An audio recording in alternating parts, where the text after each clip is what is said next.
हमारा देश आज आर्टिफिशियल इंटेलिजेंस, डिजिटल इंडिया और चंद्रयान 3 की बात करता है।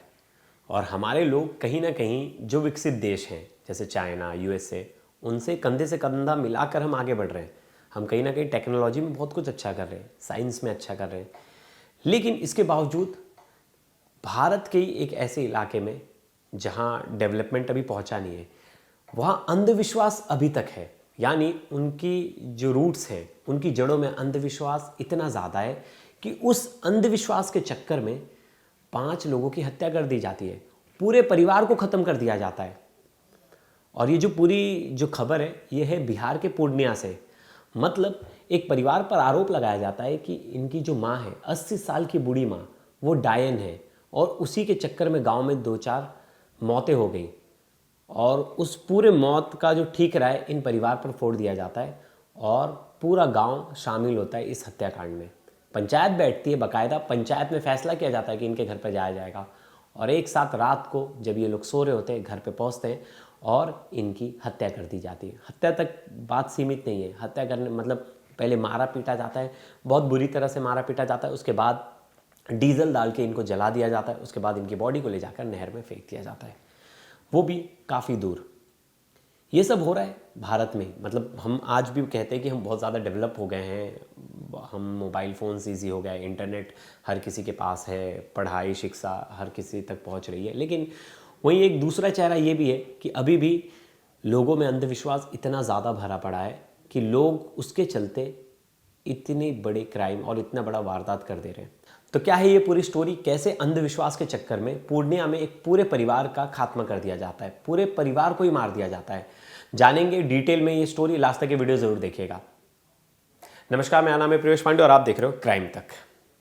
पूर्णिया का टेटगाम गांव, इस गांव की कुल आबादी 200 होगी और इस गांव में ही बाबूलाल उरांव नाम के एक शख्स रहते हैं जिनकी उम्र 65 साल है। वहीं उनके साथ उनके परिवार के और भी 5 सदस्य इसी घर में रहते हैं। जो उनकी पत्नी है, उनकी उम्र 60 साल है, जिनका नाम है सीता देवी। वहीं उनका एक 25 साल का बेटा है मंजीत और 22 साल की उनकी बहू है रीना देवी। और जो सबसे घर में बुज़ुर्ग हैं वो हैं 80 साल की माँ कागोता देवी। अब इन परिवार का काम क्या था? खेती बाड़ी तो करते थे, वो साथ साथ झाड़ फूँक का भी काम करते थे। और गांव में इनका नाम था। जो इनकी माँ थी, उनकी माँ कहा जाता है कि उनके पास वो विद्या थी झाड़ फूँक की, और वो विद्या उन्होंने आगे आगे फॉरवर्ड की। अब ऐसा इनके घर वालों का कहना है। अब सब कुछ सही चल रहा था। इनके गांव में कई लोग इनके घर आते थे झाड़ फूँक कराने। और इसी बीच गांव में जो एक दूसरा परिवार होता है, और उसी परिवार रामदेव का परिवार होता है, रामदेव उरांव, इन्हीं के जाति के हैं। और उनके बच्चे की तबीयत अचानक ख़राब हो जाती है और उनका जो बड़ा बेटा है उसकी मौत हो जाती है। मौत होने के तुरंत बाद उनका जो छोटा बेटा है उसकी भी तबीयत ख़राब हो जाती है। तो गांव में किसी ने ये अफवाह फैला दी कि ये जो बाबूलाल उरांव का जो घर है, इनके घर वालों ने कुछ जादू टोना किया है और इनकी जो माँ है वो डायन है। इनके पहले बेटे को मार दिया और दूसरे बेटे की बलि चाह रही है। कोई दूर दूर तक कुछ लेना देना नहीं आपस में, लेकिन ये गांव में अफवाह फैल गई। अब इसको लेकर पंचायत भी बैठ गई। पंचायत के जो प्रमुख थे नकुल उरांव, उन्होंने सब पुरुषों को कहा कि रात को सब लोग पंचायत में आओ। सब लोग पंचायत में पहुँचे। 50 से 60 से ज़्यादा लोग उस पंचायत में भाग लिए। पंचायत में ये डिसाइड हुआ कि इनके घर वालों को बुलाया जाए, बाबूलाल के। बाबूलाल ने कहा कि मैं नहीं आऊँगा पंचायत में, हमारा कोई लेना ही देना नहीं, आपके बच्चे कैसे मर गए उससे हमारा क्या लेना देना। और बाकायदा इन्हें जाना चाहिए था, पोस्टमार्टम कराना चाहिए था अपने बच्चों का, डॉक्टर ने जो बताया उस चीज़ों पे ध्यान देना चाहिए था। लेकिन यहाँ पंचायत बिठा दी गई। पंचायत में ये डिसाइड हुआ कि बाबूलाल का परिवार जो है वो जादू टोना करता है और इसकी मम्मी जो है वो डायन है 80 साल की। और मैंने आपको नाम बताया था स्टार्टिंग में, कागोता देवी, वो डायन है, गांव वालों ने घोषित कर दिया। रात के 10:30 बज रहे थे। पूरे गांव के लोग इनके घर के तरफ बढ़े और इनका दरवाज़ा खटखटाया। बाबूलाल ने दरवाज़ा खोला, उनसे डायरेक्ट दरवाज़ा खोलते ही मारपीट करना इन्होंने शुरू कर दिया। अब उस वक्त घर पे जो इनका छोटा बेटा था सोनू, वो भी मौजूद था। घर वालों को मारपीट कर रहे थे। सोनू कैसे भी अपनी जान बचाकर वहाँ से भाग गया। सोनू की उम्र 16 साल है और सोनू भागकर अपनी नानी के घर पहुँचा और उसने अपने भाई को फ़ोन किया। उसका एक भाई जो है 19 साल का, वो बाहर है जिसको उसने बताया कि भैया घर पे इतने सारे लोग आए और मम्मी पापा को बहुत बुरी तरह से मार रहे हैं और हमारा बचना मुश्किल है, मम्मी पापा का बचना मुश्किल है क्योंकि सब डंडे, तलवार, चाकू सब कुछ लेके आए। और ऐसा ही होता है, पूरे परिवार को बड़ी बेरहमी से मारा जाता है। इतनी बेरहमी से मारा जाता है कि मौके पर ही जो बाबूलाल है उनकी मौत हो जाती है, जो उनकी 60 साल की पत्नी है सीता देवी उनकी मौत हो जाती है, उनका 25 साल का बेटा है मंजीत उसकी मौत हो जाती है और उनकी 22 साल की बहू है रानी देवी उनकी भी मौत हो जाती है। इन सब में जो सबसे बुजुर्ग हैं उनकी माँ 80 साल की, उनकी भी मौत हो जाती है। मारने के बाद इन लोग उस आगे लेकर जाते हैं, डीजल डाल के उनकी बॉडी को जला दिया जाता है। कोई कहता है कि इनकी बॉडी को जला दो, दफना नहीं सकते, तो उनकी बॉडी को जला दिया जाता है और जला के नदी में फेंक दिया जाता है।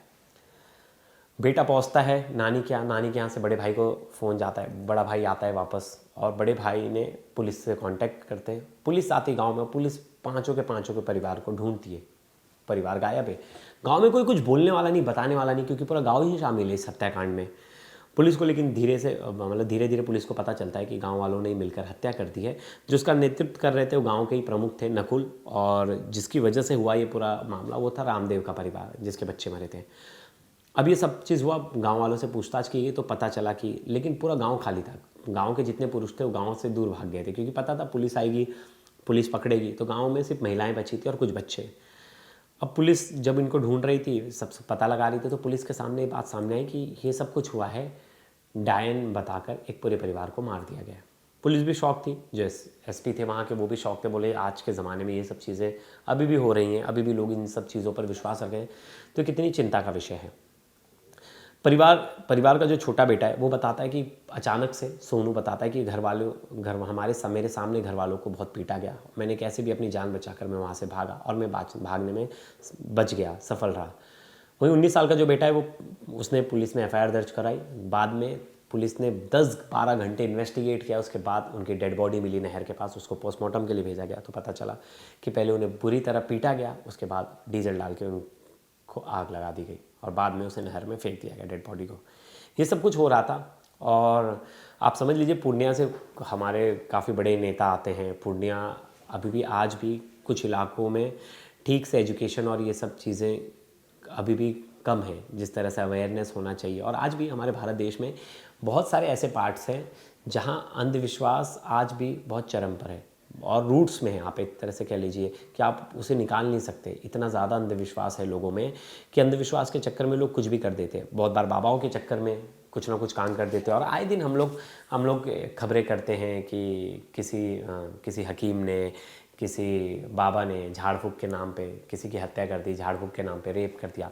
फिर भी ये परिवार भी खुद को कहता था कि हम झाड़ फूक करते थे। अब साइंस का ज़माना आ गया है, डॉक्टर्स हर बीमारी का इलाज ढूंढ रहे हैं और जो बीमारी का इलाज नहीं है उसके लिए भी एक्सपेरिमेंट्स चालू हैं, लैब में रिसर्च चालू है। लेकिन अभी भी कुछ इलाकों में अंधविश्वास इतनी बुरी तरह हमारे जड़ों में फैला है कि उसके चक्कर में पूरे परिवार को ही खत्म कर दिया गया। सोचिए कितनी हैरान करने वाली बात है। यहाँ हम AI आर्टिफिशियल इंटेलिजेंस यूज़ कर रहे हैं, चंद्रयान 3 की बात कर रहे हैं, मैंने जैसा शुरुआत में कहा। वही दूसरी तरफ हम ऐसी घटनाएं देख रहे हैं जो कि झकझोर कर रख देती है। अब इसमें जो मुख्य आरोपी है, जो गांव का प्रमुख था, उसे तो गिरफ्तार कर लिया गया है और भी लोगों की इसमें जांच में नाम सामने आया है जो लोग इसमें शामिल थे और 50 से ज़्यादा लोग ऐसा कहा जा रहा है शामिल है, मतलब पूरा का पूरा गांव ही इसमें शामिल है। अब इस देखना होगा इसमें आगे इन्वेस्टिगेशन में क्या कुछ होता है, कोर्ट इसमें क्या सज़ा सुनाती है, कितने लोगों को पुलिस अरेस्ट करती है, कितने लोगों का नाम सामने आता है। लेकिन आप बताना कि आपके गांव में भी ऐसी किसी अंधविश्वास पर या अंधश्रद्धा पर विश्वास किया जाता है? आज भी ऐसी कोई प्रथा है आपके यहाँ भी, या ऐसी सब चीज़ें आपके भी यहाँ चल रही हैं अभी भी? क्या उसको रोकने के लिए कुछ आपने उपाय सोचे या आपने उसके खिलाफ आवाज़ उठाई? तो आप कमेंट्स कर ज़रूर बताइएगा। मैं चाहूँगा कि मैं ऐसी खबरें लूँ कि आज के समय में भी अंधविश्वास कहाँ कहाँ फैला है भारत के उन जगहों पर जहाँ आज भी इस तरह की चीज़ें हो रही हैं। तो आप मुझे बताइए कि आपके आसपास के गांव में या आपके घर के पास में ऐसा कुछ हो रहा है तो मुझे बताइए, मैं उस पर स्टोरी करना चाहूँगा। तो दोस्तों ये वीडियो कैसी लगी ज़रूर बताइएगा। तब तक के लिए धन्यवाद।